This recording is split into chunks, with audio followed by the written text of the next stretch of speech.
కళ్యాణి కన్నతల్లి జోష్న అమ్మమ్మ రాకతో బయటపడ్డ జోష్న పుట్టుక రహస్యం. షాక్లో శివనారాయణ. మరి ఇదంతా ఎలా జరిగిపోతుందో వీడియోలో అయితే తెలుసుకుందాం. జోష్న గురించి నిజం బయటపడాలని కోరుకుంటున్నారా? అయితే వీడియోని తప్పకుండా లైక్ చేయండి.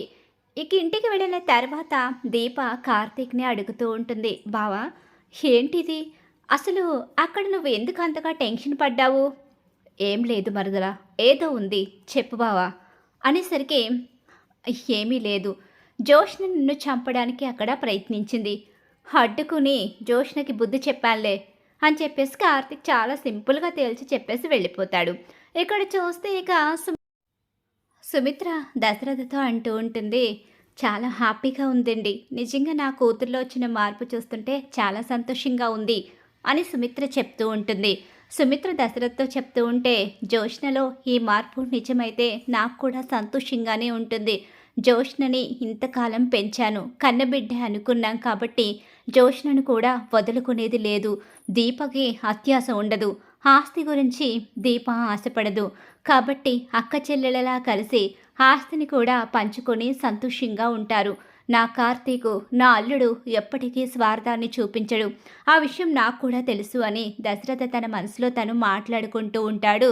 అలా ఆలోచిస్తూ ఉంటాడు. ఏంటండి ఇంత హ్యాపీగా ఉంటే నేను మీరేదో ఆలోచిస్తున్నారేంటి అంటూ సుమిత్ర అడుగుతూ ఉండగానే, అదేమీ లేదులే అనేసి అక్కడి నుంచి దశరథ వెళ్ళిపోతాడు. ఈలోగా ఇక్కడ చూస్తే ఇక అంటే జోష్న నన్ను పిలిచిందే నన్ను చంపడానికనమాట. బావ చాలా తెలివైనవాడు, నిజంగా నీ భార్యనవడం నా అదృష్టం బావా అని చెప్పేసి కార్తీకు గుండెలపై తల పెట్టుకుని పడుకుంటుంది దీప. అయితే ఇంక ఇలా జరుగుతుంటుంది. మామూలుగా జోష్న అయితే మాత్రం దీపకి కార్తీక్కి నిజం తెలిసిపోయింది కాబట్టి ఏదో ఒక రోజు తన గురించి ఆ ఇంట్లో నిజం తెలిసిపోతుంది. అలా తెలిసిపోయిన రోజు తను బయటకు వెళ్ళిపోయే పరిస్థితి వస్తుంది. అందుకనే దీప అడ్డు ఎంత త్వరగా తొలగించుకుంటే అంత త్వరగా నేను ఈ ఇంట్లో మహారాణిగా ఉండొచ్చు. నా కన్న తండ్రి నాకు ద్రోహం చేసి నా మీద ఒట్టేసి మరి నిజాన్ని బయట పెట్టేశాడు. అలాంటి తండ్రి నాకు అవసరం లేదు, ఎవరి అవసరం కూడా నాకు లేదు. నాకు ఆస్తి కావాలి, మహారాణిగా నేను ఉండాలి, అంతకు మించి నేనెవరిని కోరుకోవడం లేదు అని చెప్పేసి అనుకుంటూ చాలా స్వార్థంగా దీప అడ్డు తొలగించుకోవాలంటే ఇలాంటి చిన్న చిన్న ప్రయత్నాలు పనిచేయవు. కాబట్టి నేను పెద్ద ప్లానే చేయాలి. ఆ ప్లాన్తో దీప అడ్డు తొలగిపోవాలి. మళ్ళీ బావ కూడా ఆ ప్లాన్ని కనిపెట్టలేకుండా ఉండాలి. ఇలా పార్టీలు ఏర్పాటు చేసి ఎవరినో తీసుకొచ్చి ఇదంతా కూడా వేస్ట్ టైము, అలాగే వేస్ట్ ఆఫ్ మనీ కూడా. కాబట్టి నేనే ప్లాన్ చేసి నేనే చాలా తెలివిగా దీప అడ్డు తొలగించుకోవాలి అని చెప్పేసి జోష్న చాలా కసిగా ప్లాన్ చేసుకుంటూ ఉంటుంది. దీపే తన మనవరాలు అనుకున్న పారిజాతం దీప చుట్టూ జపం చేస్తూ ఉంటుంది. చాలా సంబరపడిపోతుంటుంది. ఈ గ్రానికి నిజంగానే పిచ్చి పట్టింది. ఏమైందంటే చెప్పదు, దీప జపం చేస్తూనే ఉంటుంది. ఈ గ్రానితో పెట్టుకుంటే నాకిక రోజులు మూడిపోతాయి. గ్రాని ఎవరేది చెప్తే అదే నమ్మేస్తుంది. కాబట్టి ఇప్పుడు గ్రానీని పట్టించుకోవడం కుదరదు. నేను వేసే ప్లాన్ని గ్రాని కూడా చెప్పకుండానే అమలు చేస్తాను అని చెప్పేసి అనుకుంటూ ఉంటుంది. ఇలా ప్లాన్ చేసుకుంటూ ఉంటుంది దీపని చంపడం కోసం. ఇక ఇక్కడ చూస్తే కళ్యాణి కన్న తల్లి జోష్న అమ్మమ్మ దాసు దగ్గరికి అయితే వస్తుంది. ఏంటయ్యా, ఎన్నాళ్ళున్నా ఇలా నువ్వు నా కూతురు చనిపోయిన తర్వాత ఒంటరి బ్రతికే బ్రతుకుతున్నావు. నా కూతుర్ని ప్రేమించి పెళ్లి చేసుకున్నావు. మేము పేదవాళ్ళమైనప్పటికీ మీ అమ్మ గొప్పింటాయన్ని పెళ్లి చేసుకున్నా కూడా ఆ ఇంట్లో పనిచేసే నా కూతుర్ని ప్రేమించి పెళ్లి చేసుకున్నావు. దానికి మేమందరం సంతోషంగానే ఉన్నాం. ఆ ఇంటి నుంచి బయటికి వచ్చేసి నీ బ్రతుకు నువ్వు బ్రతికావు. కాకపోతే భగవంతుడు మా కూతురికి ఎక్కువ ఆయుష్ పోయలేదు కాబట్టి తను ప్రాణాలు వదిలేసింది. కానీ తన జ్ఞాపకాలు బ్రతికే ఉన్నాయి, తన స్వరూపం బ్రతికే ఉంది. తను ప్రతిరూపమైన నా మనవరాలు ఎక్కడుందయ్యా? ఎన్నేళ్ళగా నువ్వు నిజాన్ని దాచిపెట్టి నా మనవరాలను ఇంకా నాకు కనిపించకుండా చేద్దామనుకుంటున్నావు? నేను చచ్చిపోయేలా ఉన్నాను. నేను చివరి రోజుల్లో ఉన్నాను. అందుకే నా మనవరాలను చూసుకోవడానికి నేను తెగించి వచ్చేసాను. నువ్వే చెప్పావు కదయ్యా, మీ అమ్మ పారిజాతం దగ్గరే నా మనవరాలు ఉందని. ఇంక నేను ఆలస్యం చేయలేను, నేను వెళుతున్నాను అని చెప్పేసి అంటూ ఉండగానే, అది కాదండి, నేను చెప్పేది ఒకసారి వినండి. ఇప్పుడు వెళ్ళడం కరెక్ట్ కాదు. ఈ సమయంలో అక్కడికి వెళ్ళి ఇప్పుడు మీరు ఈ నిజాన్ని అక్కడ బయట పెడితే అక్కడ చాలా పెద్ద ప్రమాదం జరుగుతుంది.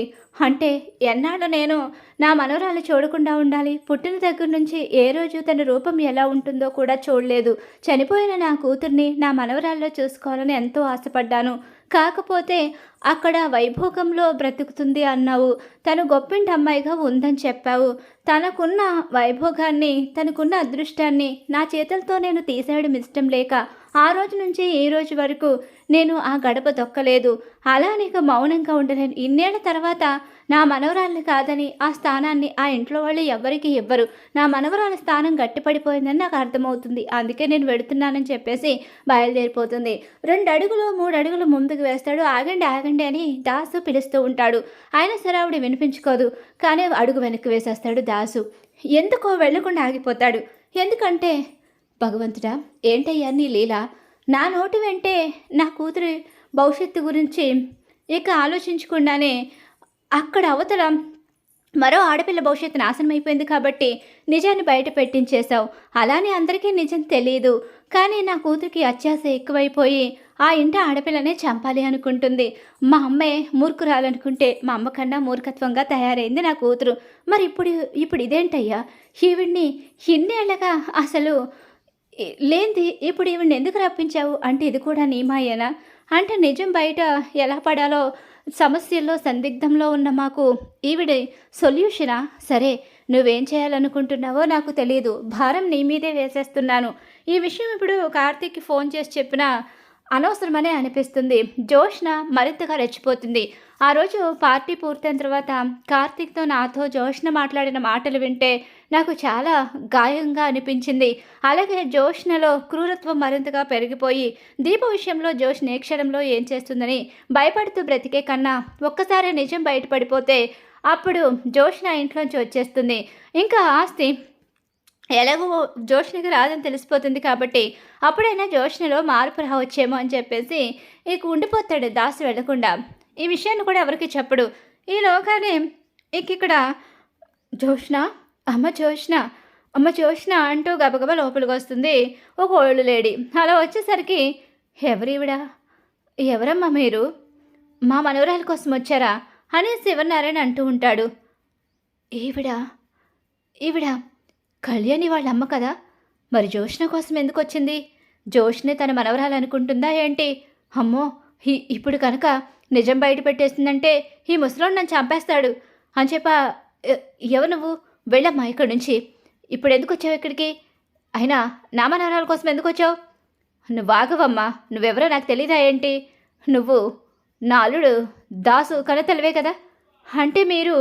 అవును, నేను దాసు వాళ్ళ అత్తగారిని, కళ్యాణికి అమ్మని. నా మనవరాల్ని చూడ్డానికి వచ్చాను. మనవరాలా అని లోపలనే జోష్ని కిందికి వస్తుంది. అమ్మ జోష్న, అమ్మ జోష్న అంటూ వెళ్ళి పట్టుకుంటుంది.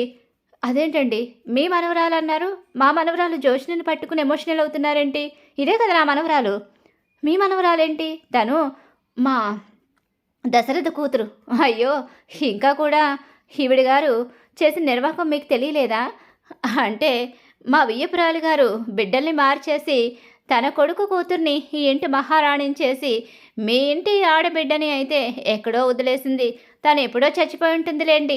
కానీ నా మనవరాలే ఈ ఇంటి వారసురాలుగా ఉండాలి. ఇది నా మనవరాలు, కళ్యాణి కూతురు. ఈ విషయం నాకు ఎప్పుడో తెలుసు. నేను రావాలని ఎన్నోసార్లు ప్రయత్నించాను, కానీ రాలేకపోయాను. ఇప్పటికైనా నిజం చెప్పమన్న అల్లుడిని అడిగితే నా అల్లుడు ఇప్పుడు ఈ నిజాన్ని బయట పెట్టాడు.